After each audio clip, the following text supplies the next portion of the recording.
I often hear people say, give God something he can work with. Now, I understand the premise of that. I understand it has to do with obedience. I understand it has to do with making sure that you are in alignment with God. But what about the people that are heavy, that are burdened, that feel like they have nothing more to give God, that are so tired, that are so anxious, that are so fearful, that are so distressed that they feel like they have nothing left to give God?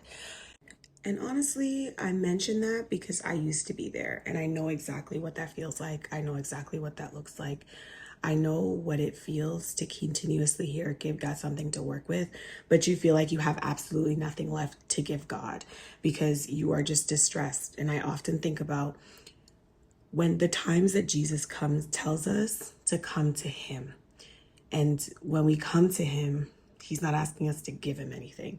He wants to give us something. So in Matthew 11:28, Jesus says, come to me, all who are weary and burdened, and I will give you rest. And so I want to encourage you today that if you feel like you have absolutely nothing left to give God right now in this season, that it's okay, because you can bring that heaviness, that burden, that weariness to Jesus, and he will give you peace. He will give you rest. He will restore you. Even with Elijah, when he was running from Jezebel and he didn't want to be here anymore, he had nothing left to give God. And the Lord gave him food and told him to rest. And so sometimes we're going to be in a season that looks like that, where we have nothing to give God and we have to completely receive what God has for us. And that is going to refuel us to go on to the next thing.